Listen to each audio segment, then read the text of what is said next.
As promised, here's your quick video for writing the equation of lines.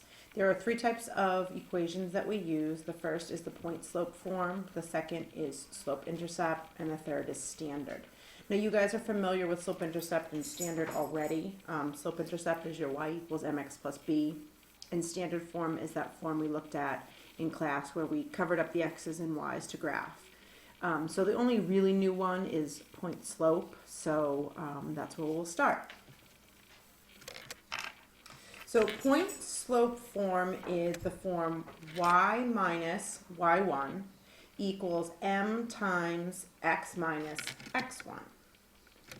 Now, we already know what m stands for. M is the slope.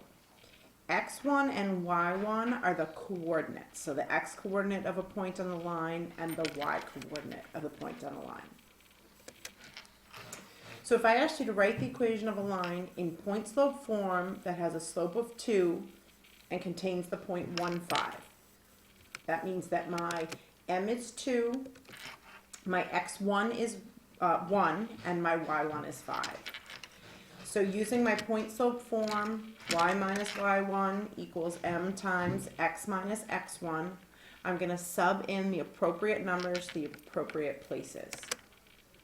So the 5 goes in where my y1 is, the 1 goes in where my x1 is, and the m goes in where my m is. That's it. So now if I said, okay, write the equation of a line in point slope form that has a slope of 2/3 and contains the point -2, -4.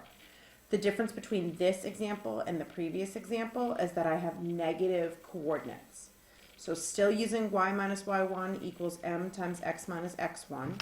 We're going to sub in the appropriate numbers to the appropriate places.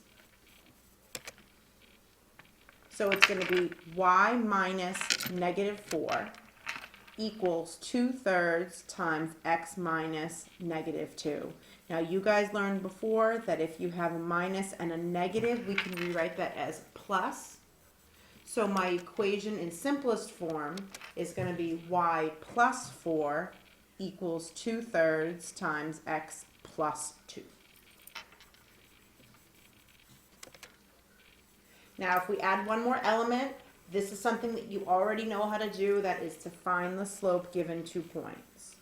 So the first thing you're going to do is find your slope using y2 minus y1 over x2 minus x1. So now remember, the order doesn't really matter as far as whether you put y2 first or y1 first, but I kind of went in that same order. So 6 minus 3 is your numerator, -4 minus 2 is my denominator. 3 over -6 simplifies to -1/2. So I have my m, I'm good to go. Now remember, with your point slope form, it's the slope and one of the points. It doesn't matter which point you use. So you can use the point 2, 3, or you can use the point -4, 6. Now the appearance of the point slope form, the equation itself, is going to look different depending on which point you choose, but in the long run it really doesn't matter, and you'll see that in a little bit. So I can sub in, like I said, either one. So y minus 3 equals -1/2 times x minus 2, or if you prefer, y minus 6 equals -1/2 x plus 4. Yes, I do want you to write it as plus 4. I do want you to simplify your slope to -1/2. So let's do these things in simplest form and clean them up as much as possible. That's it. So now slope-intercept form you guys are familiar with. I'm going to show you a different way of following the steps to find slope-intercept. So before, you would find the slope, sub in x, y, m, and then solve for b. What I'm going to have you do is I'm going to have you find the slope first. That's not going to change. So 5 minus -4 over -1 minus 2. So 9 over -3 is -3.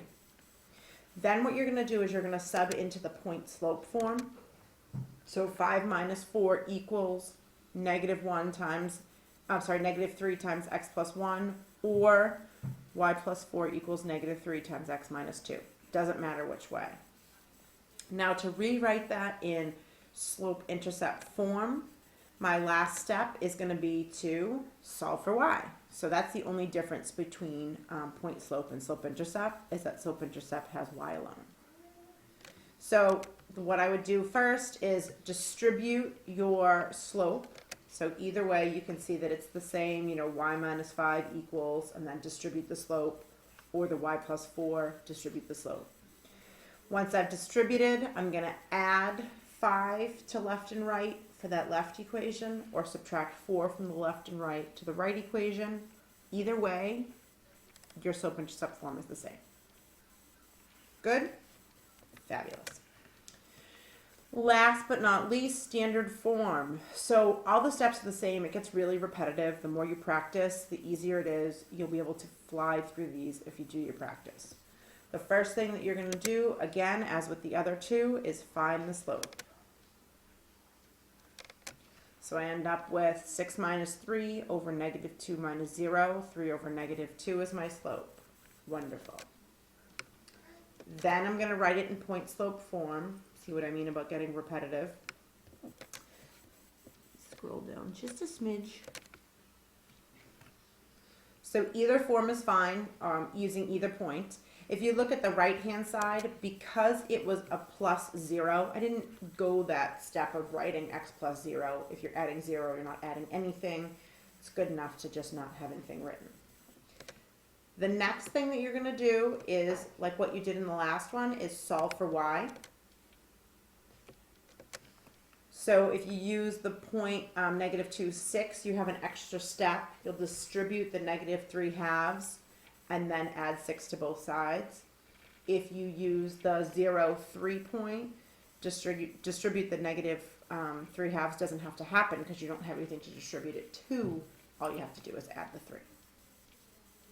Now your last and final step to write it in standard form is going to be to move x over to the left-hand side. Now, since it's a negative 3/2 x, we need to add 3/2 x to both sides. If it were a positive 3/2 x, we would subtract. So your standard form is 3/2 x plus y equals 3.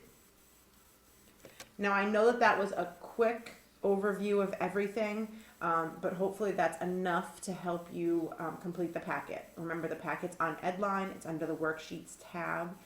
Feel free to watch this video a few times, rewind back to certain forms if you're having trouble with them, and ready to go for Monday. Have a nice weekend. Bye.